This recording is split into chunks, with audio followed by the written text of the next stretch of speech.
Hi everyone, this is Katie Groves, and I'm sorry that I'm having to upload this in more than one part.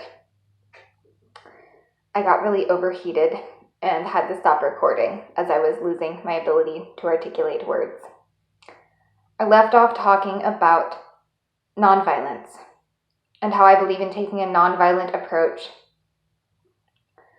to life in general, especially human atrocity.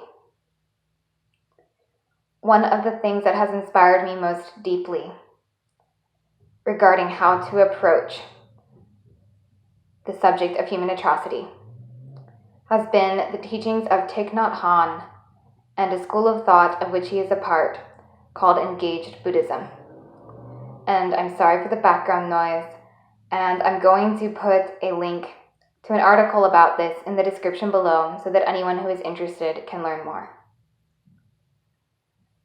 I have been inspired by many things, and I think most of all, it has been my own suffering.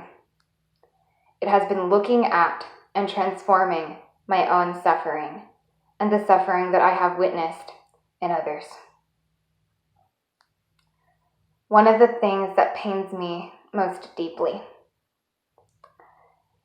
is to see people who are desperate to heal the wounds of others before they have yet attempted to heal their own. And I'm speaking to myself as well as anyone who's watching this to whom it applies. I think that it is of vital importance that whatever people do for others, it first come from a place of doing for themselves. And what I mean by this is that if one does not know how to give love to oneself, then I do not know how they will give love to others. And it's not an all or nothing thing. I still have really low self-esteem and have trouble loving myself, as I have trouble loving others. But I am able to love myself in part, and so I'm able to give that partial love to others.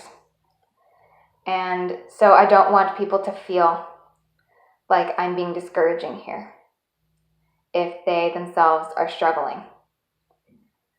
What I simply mean to say is I want to see people who are willing to introspect, willing to examine themselves first before they take on the task of healing others. As I really truly think that healing oneself and healing the world is the same thing.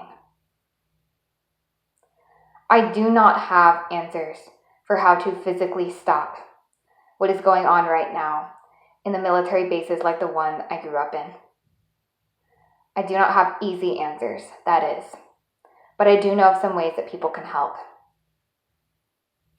The first thing that I think people should do is look inward and ask themselves what unresolved traumas they still have that they have not healed.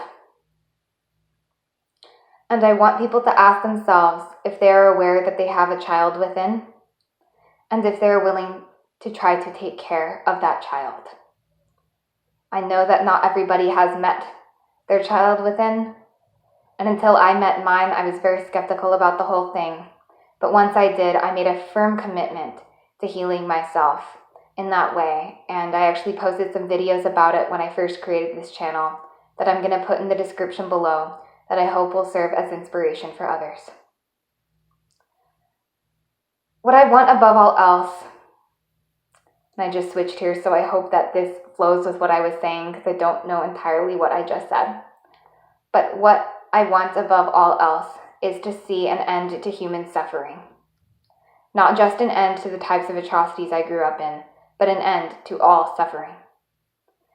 And so, what I want more than anything from others is for them to try to heal themselves, to heal those around them, and to then participate in helping the survivor community in any way that they can, if they're meant to,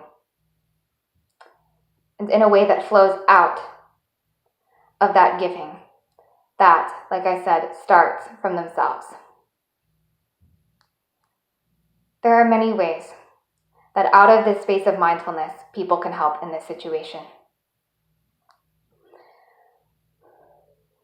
I think that for the survivors who have made it out, it's a lot easier to determine what to do because they are here. In my case, they're speaking out, and in the cases of others, of course. And some of us are available to receive help in direct and obvious ways. And while I will outline some of those ways in a minute, I do want to take a moment to talk about the victims and what I think that we can do for the victims, the ones who we cannot physically reach, who are in these rings. I think that what we can do to help is to create a world in which, were they to escape, they would have a place. I believe in the law of attraction. I have had enough experience with synchronicity that I believe that the law of attraction is real, and that when we create a world in which all of the slaves in these underground rings can exist freely, can get help, and be received with empathy and compassion, that they won't be able to be enslaved anymore. I believe that what we have to do is create a world that is energetically suited for their liberation. And then that liberation will, if possible, follow. And I say if possible because I believe there is always some chance that the people who perpetrated this stuff will take us out, us all out, or most of us at least, before we truly see an end to the pain and suffering these children and the rings have faced. But I would like to say that I believe that we can make a world in which it is possible for them to exist freely, and that may be the most helpful thing any of us can do. When I was a trafficked slave, I looked around and I saw people in the general public whose hearts were good. And every time I received kindness from somebody outside of the network I was in, it helped me to see that there could be a place for me. But I did not see enough goodness that it was easy for me to make that transition. It was extremely challenging. It was an extreme act of courage for me to choose to enter the mainstream world, knowing what kind of place it is. So that is where I come from specifically when I say this. More than just my understanding of the law of attraction, I think that there are children who are being victimized, who are witnessing people in the general public, who are paying attention to what the world looks like outside, I mean to say, sorry to glitch. And if we can create a space in which they can exist, they may be able to take that leap and take the steps necessary to liberate themselves. I think that education is important. Becoming aware of the issues that survivors face and really engaging with and learning from the outspoken survivors like me who are willing to talk. I am not able to reply to every comment that I receive right now, but I am trying to reply to as many as possible. And I intend to reply to every email that I receive, as that's a lot more manageable. So if anybody wants to speak to me more, I encourage you to send me an email. And you're also welcome to comment, of course. Just know that I myself might not be able to see it or reply. I think that once people are armed with an understanding of how this stuff works, they can become extremely useful in helping people like me to free themselves and helping the people who have a chance to get out to free themselves. One of the things I've received a lot on this channel that I have appreciated is prayers and declarations of intentions to send healing energy towards me and towards those who are being victimized. I really deeply appreciate this, and I want people to know that it helps. It really does help. I think that, again, shifting the energy, raising the energetic vibration of the planet through practicing love, compassion, forgiveness, and connection with a higher power of each and every person's personal understanding.